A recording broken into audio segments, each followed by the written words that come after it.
देखिए 9 तारीख को जो राम प्रकाश गुप्ता हैं, जो गाजियाबाद में टाइल्स और पत्थर के व्यापारी हैं, उन्होंने थाना दंगौर पर सूचना दी। उनका पोता घर से निकला था, उसके बाद उसका नंबर स्विच ऑफ है और उसकी कार भी हमने एक्सप्रेस पे पाई है। 100 से ज्यादा सीसीटीवी कैमरे और 200 से ज्यादा सीडीआर, 7 मोबाइल फोन और 4 लड़के एक लड़की।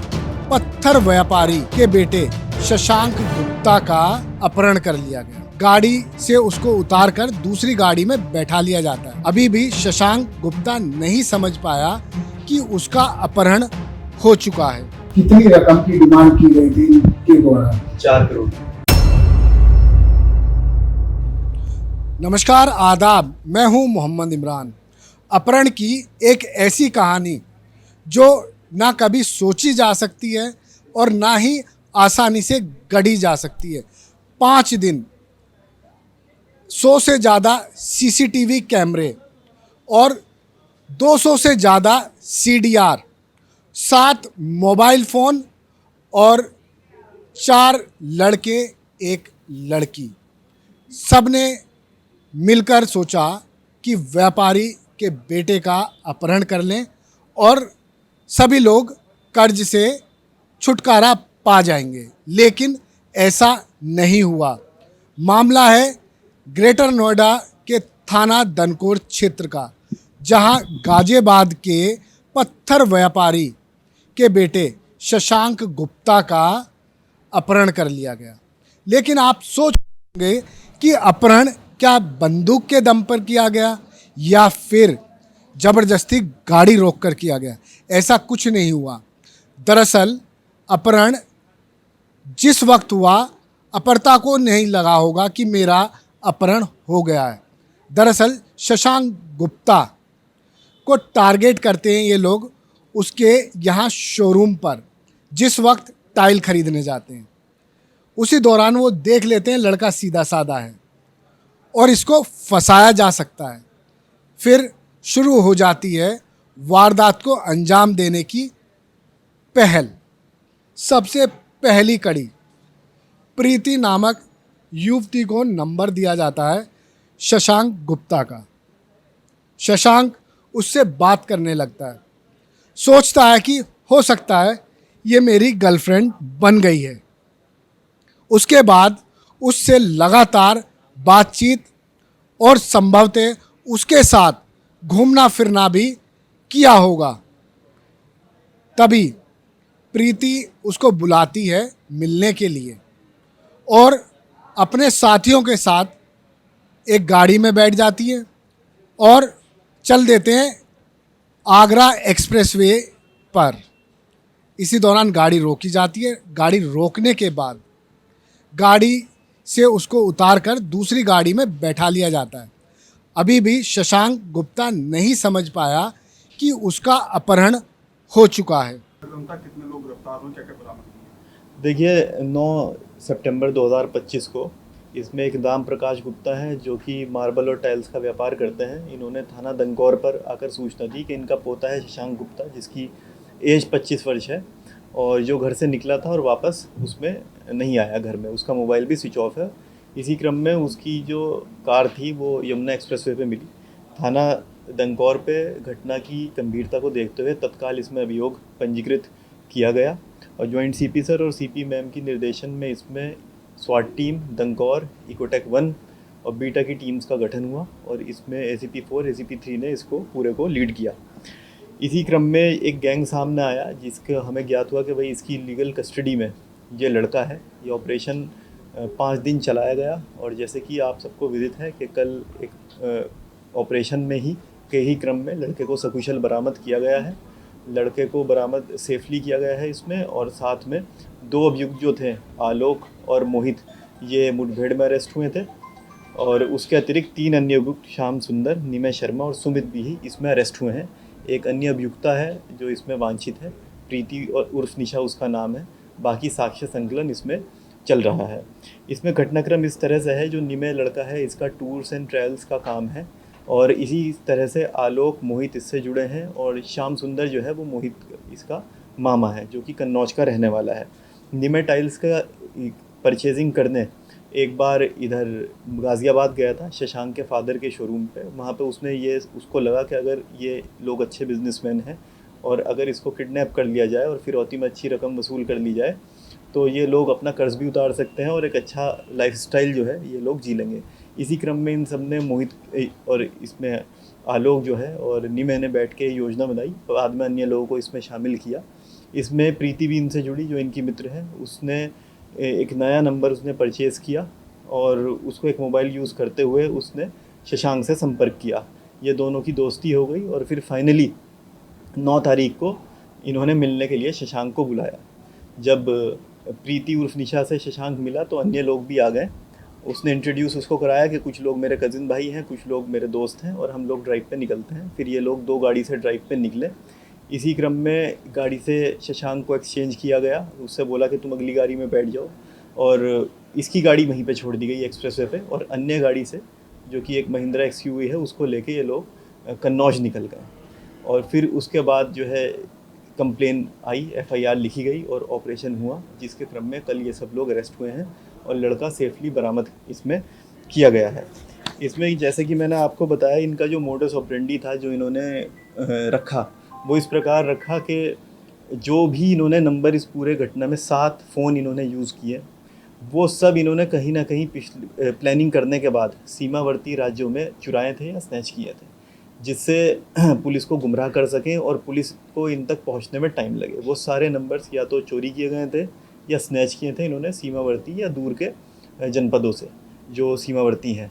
उसके साथ साथ जो कॉलिंग हुई इनके पेरेंट्स से और जो बातचीत हुई फिरौती को लेके, जो 4 करोड़ की फिरौती इसमें मांगी गई, वो सारी कॉलिंग मोहित और आलोक इधर दिल्ली से कर रहे थे और जो पकड़ थी शशांक वो इन्होंने कन्नौज में रखा था, जिससे कोई भी लिंक इस्टेब्लिश ना हो पाए।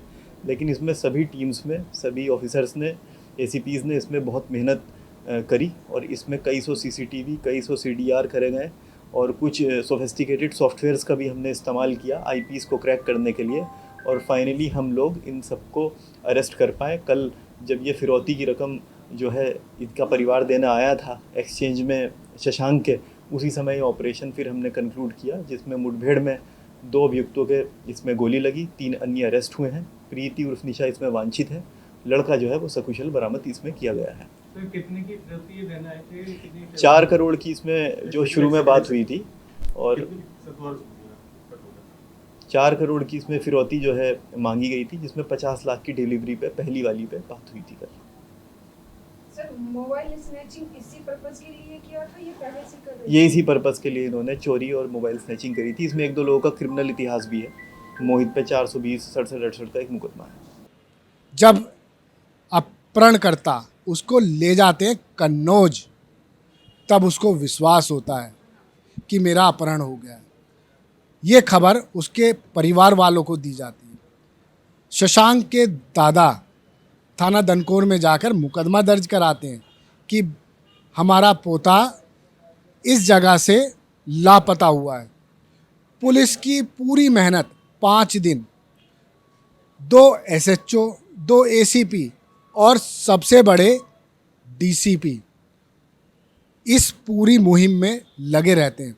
साथ में क्राइम और स्वाट टीम को भी लेते हैं और एक-एक सीडीआर खंगालते हैं।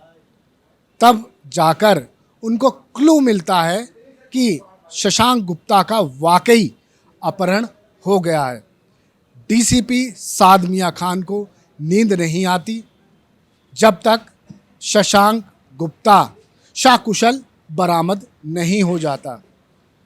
पुलिस अपनी रणनीति बनाती है, अलग अलग रणनीति के तहत आगे बढ़ती रहती है और उसके बाद अपने ट्रैप में फंसा लेती है अपहरणकर्ताओं को। अपहरणकर्ता शशांक को कन्नौज में रखे हुए हैं, लेकिन डील होती है 50 लाख रुपए में। 50 लाख रुपए दिए जाते हैं, बुलाया जाता है थाना दनकोर क्षेत्र में और अपहरणकर्ता शशांक को लेकर आ जाते हैं। पुलिस पूरा ध्यान रखती है, पैनी नज़र रखती है। जैसे ही अपहरणकर्ता आते हैं पुलिस अपना स्टार्ट कर देती है ऑपरेशन। सुनिए डीसीपी के जबानी किस तरह से पूरा ऑपरेशन किया गया। एक कहावत है, अपराधी कितना भी शातिर हो लेकिन पुलिस के हाथ से नहीं बच सकता। ये साबित कर दिया है ग्रेटर नोएडा की पुलिस ने 5 दिन से अपहृत युवक को सकुशल बरामद करके। इस पर बात करने के लिए हमारे साथ हैं डीसीपी ग्रेटर नोएडा साद मियां खान। हम जानेंगे कि किस तरह से इस युवक को बरामद किया गया और किस तरह से इसका अपहरण हुआ था। देखिए 9 तारीख को जो राम प्रकाश गुप्ता है, जो गाजियाबाद में टाइल्स और पत्थर के व्यापारी हैं, उन्होंने थाना दनकौर पे सूचना दी। उनका पोता घर से निकला था, उसके बाद उसका नंबर स्विच ऑफ है और उसकी कार भी यमुना एक्सप्रेसवे पे पाई गई। इस क्रम में थाना दनकौर पे मुकदमा पंजीकृत हुआ और कई टीम्स का इसमें घटना के अनावरण के लिए गठन किया गया। ये ऑपरेशन हमारा पूरा 5 दिन चला, जिसमें कल जैसे कि आप जानते हैं लड़के को सकुशल हमने बरामद किया था और इसमें 2 अभियुक्त जो हैं, मोहित आलोक, उनको मुठभेड़ में गिरफ्तार किया गया है। बाकी अन्य 3 अभियुक्त इसमें निमय और श्याम सुंदर और सुमित इसमें गिरफ्तार हुए थे। इसमें जो घटनाक्रम पूरा रहा वो ये रहा कि जो निमय है ये टूर्स एंड ट्रेवल्स का नाम है, अन्य लोग भी इसके दोस्त हैं। ये लोग कर्ज में हैं 10 से 15 लाख का, जैसे उन्होंने पूछताछ में बताया। और ये निमय की दुकान पे 1-2 बार टाइल्स लेने गया था, वहाँ पे इसे लगा कि इन लोगों का अच्छा बिजनेस है और ये शशांक को अगर हम मैनिपुलेट कर सकें किसी तरह तो उसके बाद जो है हम एक फिरौती में अच्छी रकम वसूल सकते हैं। इसी क्रम में एक लड़की है प्रीति उर्फ निशा, जिसके संपर्क में ये इसको लाए शशांक को। इन दोनों की बातचीत शुरू हुई और 9 तारीख को इन्होंने इसको मिलने के लिए बुलाया। वहाँ पे प्रीति के साथ ये लोग भी आए और गाड़ी में ड्राइव पे लेके शशांक को निकल गए। ड्राइव पे ले जाने के बाद ये शशांक को कन्नौज ले गए और उसकी गाड़ी को यहीं पे छोड़ दिया और फिर इन्होंने परिवार से अपनी डिमांड्स इसमें करी और इन्होंने इस पूरे घटनाक्रम में जो पुलिस को गुमराह करने के लिए इन्होंने कुछ चीज़ें इस्तेमाल करी थी, जैसे ये सीमावर्ती राज्यों में जो फोन स्नैच इन्होंने किए या चोरी करें या चोरी के फोन इन्होंने खरीदे, उसका इस्तेमाल इन्होंने किया जिससे पुलिस को गुमराह कर सके। उसके साथ साथ जो कॉलिंग थी वो लगातार दिल्ली से हो रही थी और पकड़ जो थी शशांक उसको इन्होंने इधर रखा था कन्नौज में। लेकिन टीम्स ने इसमें अच्छा बेहतर कार्य किया है और इसमें कई सीसीटीवी, मैनुअल इंटेलिजेंस, गूगल की सूचना और साथ में आईपीडीआर और आईपी क्रैक करते हुए इस घटना को कल सफलतापूर्वक क्रैक किया। अच्छा डीसीपी साहब, जैसे भी आपने बताया कि 200 से ज़्यादा सीसीटीवी, 7 से ज़्यादा फोन और सैकड़ों सीडीआर आपने चेक की, तो शुरुआत में बिल्कुल ब्लाइंड था मामला, ही पता ही नहीं था कि लड़का कहाँ गया, कौन ले गया है, तो किस तरह से क्यों आपको मिला? देखिए इसमें जैसे कॉलिंग इनके पास भी आई थी और फिर हमने जो ये शशांक है इसका प्रीवियस पैटर्न पे भी हमने काम किया कि किन किन लोगों के पिछले 1 महीने में संपर्क में आया है। उस समय कुछ क्लूज मिले, कुछ क्लूज हमें इसके मूवमेंट से मिले और कुछ जैसे कॉलिंग भी इसमें करी तो कुछ आईपी हमने वहाँ से ट्रैक करी। उन सबको जब चेन ऑफ इवेंट्स बनाई तो फिर कुछ चीजें साफ होनी इसमें शुरू। अच्छा, एक लड़की फरार है इसमें, तो उसकी कितनी भूमिका थी इस पूरे अपहरण में? उसकी पूरी भूमिका है, उसने ही जो मैनिपुलेशन किया उसके जरिए ही शशांक के साथ चलने के लिए तैयार हो, तो वो इसमें वांछित है, उसकी गिरफ्तारी जल्दी करी जाएगी। तो ये कहा जाए कि मतलब उसने पहले इसको ट्रैप में फंसाया, फिर अपने साथ बुलाया और फिर इसका अपहरण करा दिया। हाँ, ये बिल्कुल सही है। वो दोस्ती करी, दोस्ती के बाद दोनों की बातचीत शुरू हुई और फिर एक दिन मिलने का जिस दिन ये तय हुआ इन दोनों का, उस दिन जो है उसका अटेंशन किया। अच्छा, कितनी रकम की डिमांड की गई थी इनके द्वारा? 4 करोड़। और जिस वक्त आपने जीवन के पास इनको ट्रैप करके और मुठभेड़ में पकड़ा तो कितनी रकम देने का वादा किया गया? 50 लाख पे ये उस दिन दे। आपने सुना कि किस तरह से ग्रेटर नोएडा पुलिस ने ब्लाइंड अपहरण का खुलासा किया और खुलासा ही नहीं किया बल्कि लड़के को सकुशल बरामद भी कर लिया। ये आपने सुना डीसीपी साद मियां खान को, जिस तरह से ग्रेटर नोएडा पुलिस ने ब्लाइंड अपहरण कांड का खुलासा किया है। वैसे तो कहा जाता है कि अपराधी कितना भी शातिर हो लेकिन पुलिस के हाथ से नहीं बच सकता, वैसा ही देखने को मिला। अपराधी दिल्ली में बैठकर कॉल कर रहे थे ताकि उनको पुलिस को लगे कि शशांक गुप्ता को उन्होंने दिल्ली में रखा है, लेकिन रखा गया था कहाँ? कन्नौज में। डिस्टेंस है करीब करीब 200 किलोमीटर का। पुलिस डाइवर्ट हो जाए दिल्ली की ओर और वो फिरौती की रकम ले सकें, मगर ऐसा नहीं हुआ। पुलिस ने सर्विलांस के जरिए, अपनी टीम के जरिए लगातार अपहरणकर्ताओं को ट्रैक किया और फिर बुलाया जेवर थाना क्षेत्र में, जहां 50 लाख रुपए लेने के लिए शशांक गुप्ता को लेकर अपहरणकर्ता पहुंच गए।